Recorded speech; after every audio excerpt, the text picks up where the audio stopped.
Good morning দিদা। আজকে তো অনুজের জন্য একটা খুব স্পেশাল দিন, তুমি জানো। তার কারণ আজকে হচ্ছে জামাই ষষ্ঠী। তো সকাল থেকে উঠে তো রান্না বান্না বসিয়ে দিয়েছি মানে আমি না, মেনলি বাবাই করছে। এবারে বাবা আছে, তো এই জামাই ষষ্ঠীটাতে বাবা বা মা থাকলে না একটু বেশি স্পেশাল হয়। এমনি আমি একা থাকলে করার চেষ্টা করি, লাস্ট ইয়ার যেমন আমি একা ছিলাম, চেষ্টা করেছি আমার মতন করে। আচ্ছা দাঁড়াও, এইখানে যে মিষ্টিগুলো তোমরা পাঠিয়েছো, তুমি পাঠিয়েছো বা মা পাঠিয়েছে, সেই সব মিষ্টিগুলোকে আগে দেখাই। এটা হচ্ছে চমচম।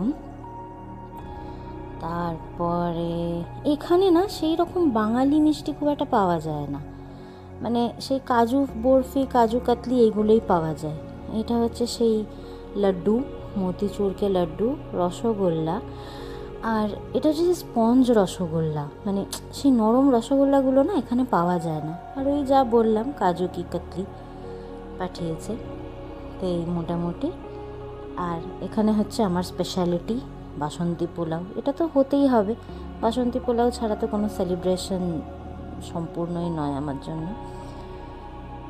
তো যা বলছিলাম, লাস্ট ইয়ার তো ধরো কেউই ছিল না, মা বাবা কেউই ছিল না, স্পেশালি জেনারেলি মাই থাকে। এবছর বাবা আছে, তো কেউ, লাস্ট ইয়ার আমিই চেষ্টা করেছিলাম যতটা স্পেশাল করা যায়। কিন্তু তুমি তো জানো, বাবা বা মা থাকলে একটু এক্সট্রা স্পেশাল হয়, খাওয়া দাওয়া রান্না বান্না। আর এবারে আবার আরও স্পেশাল হবে, কারণ এবারে আদি আর মৌমিকেও ডেকে নিয়েছি, তো ওরাও আজকে আমাদের সঙ্গে থাকবে একসঙ্গে সেলিব্রেশনে। তো চলো সবাই মিলে একসঙ্গে মজা করে আজকে জামাই ষষ্ঠীটা পালন করি।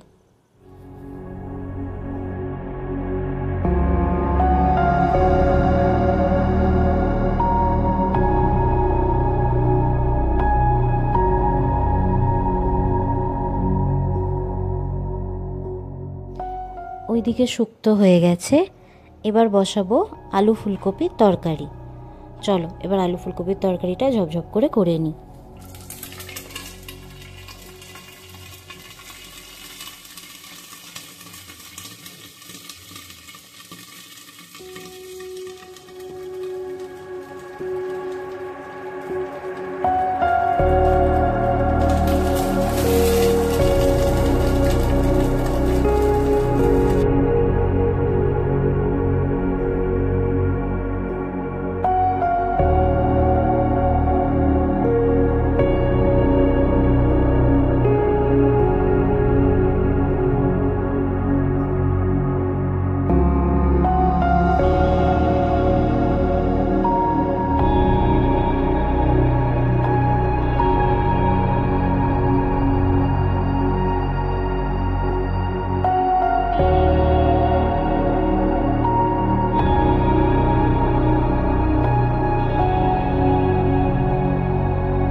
আজকে আবার আমার ইচ্ছা আছে একটু মাটন ডাক বাংলো বানানোর, মানে নর্মাল মাটন কষা বা মাটন ঝোল নয়, মাটন ডাক বাংলো। এটার আবার একটা হিস্ট্রি আছে। আমি বিয়ের আগে একবার অনুজকে চিকেন ডাক বাংলো করে খাইয়েছিলাম, তো ওর খুব পছন্দ হয়েছিল ওটা। তারপরে যে কোনো কারণে হোক আর হয়ে ওঠেনি, জানো, মানে অনেক রকম রান্নার মধ্যে অনেক সময় হারিয়ে যায় না এক একটা জিনিস, তো এইটা অনেক দিন হয়ে ওঠেনি। কি মনে হলো আজকে, আবার মনে হলো যে চলো আজকে একটু মাটন ডাক বাংলো বানাই। তো আজকে আমি বানাচ্ছি মাটন ডাক বাংলো। তো মাটনটা এখানে তো ফার্স্টে ম্যারিনেট করে নিয়েছি, আর এইদিকে ফুলকপিটা প্রায় হয়ে গেছে। চলো তাড়াতাড়ি করে নামিয়ে দিই, দিয়ে এবার মাটনটা হতে একটু সময় লাগবে, কারণ আমি তো কুকারে বসাই, মানে আমি কুকারে করি না, আমি কষিয়ে স্লো কুক করি, তো ওইটাতে আমার একটু সময় লাগবে মাটনটাতে। তো ফুলকপিটা নামিয়ে দেবো, দিয়ে এবারে মাটনটা বসাবো।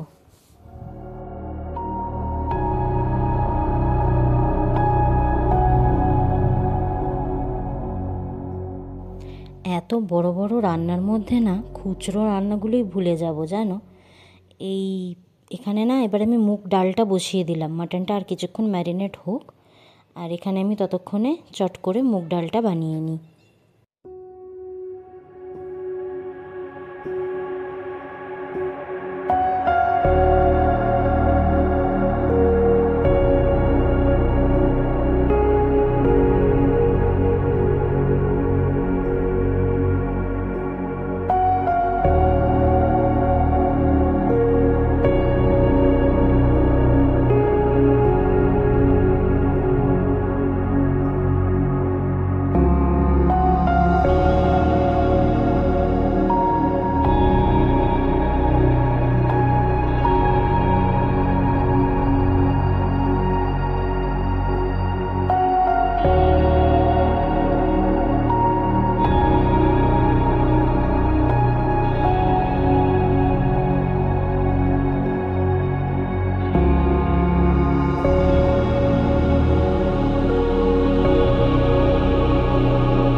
মাটনটা তো ওদিকে কষাতে বসিয়ে দিয়েছি দেখলে।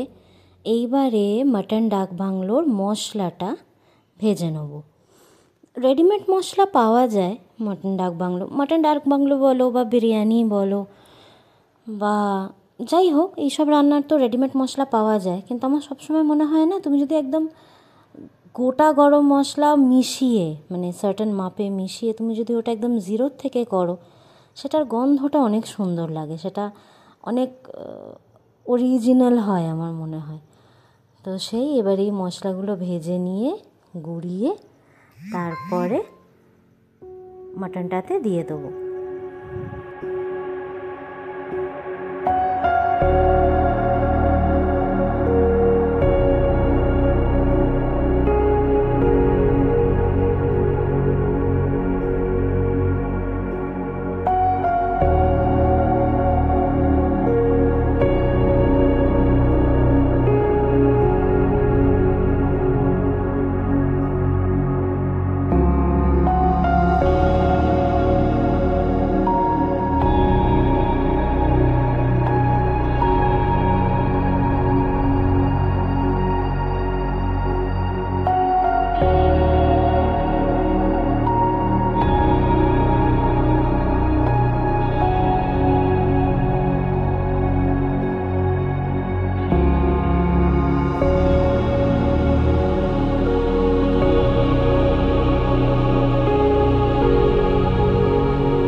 ফাইনালি আমাদের থালি আজকে মোটামুটি খাবার দাবার।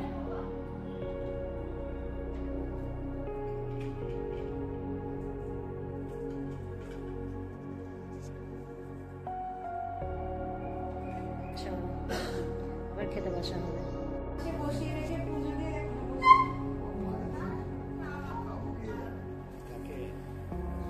কাকিমা কাবুল কাকাকে ভিডিও কলে দেখানো আগে শুক্তো দিয়ে খা, ভাজাগুলোকে সব একদিকে টেনে দে, ভাজাগুলোকে সব একদিকে টেনে দে, দিয়ে আগে শুক্তো দিয়ে খা। পুরোটাই খেতে হবে না, যতটা খাবি চামচ দে তো দুটো, যতটা করে খাবে তুলে নে থালায়, সবটা খেতে হবে না, যতটা করে ইচ্ছা হচ্ছে খা, ঠিক আছে? চলো তাহলে আমরা খাওয়া দাওয়া করি আর এই ব্লগটা এখানেই শেষ করি। তুমি কিন্তু দেখতে থাকো। Till then, tata.